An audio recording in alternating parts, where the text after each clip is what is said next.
کچھ زنانہ ٹائپ لوگ ہوتے ہیں نا، خواتین کے پاس جا کے بیٹھ جاتے ہیں. اس طرح کچھ خواتین ہوتی ہیں جو روزانہ 2 گھنٹے کے لیے گھر سے نکلتی ہیں، کبھی اس خاتون کے پاس بیٹھیں، کبھی اس خاتون کے پاس بیٹھیں، اور لگائی بجھائی کا عمل کیا اور واپس کئی گھر اجاڑ کے آ گئیں. بیوی سے کہا کہ تیرا شوہر تو تیرے ساتھ بہت زیادتیاں کرتا ہے، اس کے اندر تو یہ خرابی ہے، اس کے اندر تو یہ خرابی ہے، اس کے اندر تو یہ خرابی ہے. تو اس طرح میاں اور بیوی کے درمیان نزاع کھڑا ہو گیا. اگر ان کی زندگی گزرے بھی تو تلخ گزرے گی، نہیں تو طلاق پر نتیجہ پہنچے گا. اور طلاق جب ہوتی ہے اللہ کا عرش بھی کانپ اٹھتا ہے. یہ کوئی چھوٹی بات نہیں ہے. شیطان پانی کے اوپر تخت بچھا کے بیٹھ جاتا ہے اور اپنے چیلوں چانٹوں کو بھیجتا ہے کہ جاؤ ابن آدم میں بدکاریاں پھیلاؤ. کوئی کہتا ہے میں چوری کروا کے آیا ہوں، کہتا واہ واہ بڑا اچھا کام کیا تم نے. کوئی کہتا ہے میں ڈاکہ زنی کی ترغیب دی فلاں شخص کو اور اس نے ڈاکہ کیا، وہ رہزنی کے کام پہ لگ گیا، کہتا تم نے بہت اچھا کام کیا. ایک کہتا ہے کہ میں یہ کیا، میں نے یہ کیا. وہ سب کو داد و تحسین سے نوازتا ہے. لیکن ایک شخص آتا ہے کہتا ہے کہ میں میاں بیوی کے درمیان اختلاف کھڑے کیے اور آج طلاق واقع ہو گئی.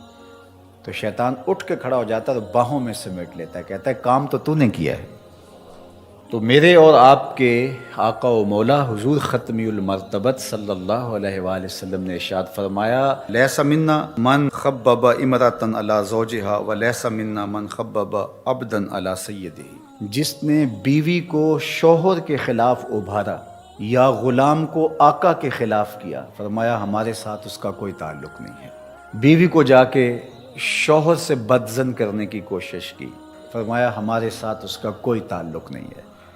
میرا دین چغل خوری کا دین نہیں ہے، میرا دین محبت پھیلانے کا دین ہے. اسی طرح غلام کو آقا کے خلاف کرے، ملازم کو اس کے باس کے خلاف کر دے. کئی لوگوں کا عجیب رنگ ڈھنگ ہوتا ہے کہ وہ جا کے بدکاریاں ہی کریں گے اور ملازم کو اس کے باس کے خلاف کر دیں گے. نتیجہ کیا ہوگا کہ وہ یا تو پھر خائن بن جائے گا یا پھر بدزنی اس حد تک بڑھے گی کہ وہ اس ملازمت سے نکال دیا جائے گا. اور یہ اس کو ملازمت متبادل دینے والا نہیں ہے.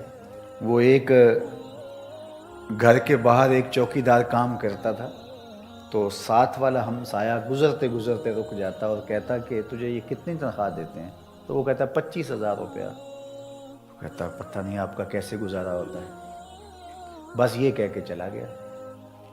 اور یہ جہاں سے تنخواہ لیتا ہے اس کو دشمن سمجھنے لگا اور سامنے والے کو اپنا ہمدرد سمجھنے لگا اور زندگی میں تلخی بھرنا شروع ہو گئی. اب اس نے جملہ صرف اتنا ہی کہا، وہ بڑی مشکل، پھر آپ کا تو کیسے گزارا ہوتا ہوگا؟ یہ تو ماشاءاللہ ان کے تو پاس بڑی جائیداد ہے، بڑے پیسے ہیں، یہ آپ کو اتنی تنخواہ دیتے ہیں؟ تو مجھے آپ دے دیجئے، آپ اس کو رکھ لیجئے، 50,000 روپے آپ لے لیجئے. لیکن وہ اپنے چوکیدار کو 20,000 دے رہا ہے. اس کو جا کے پوچھو تو وہ 20,000 روپیہ دے رہا ہے، لیکن اس کے کان میں گزرتے گزرتے کہہ دیا.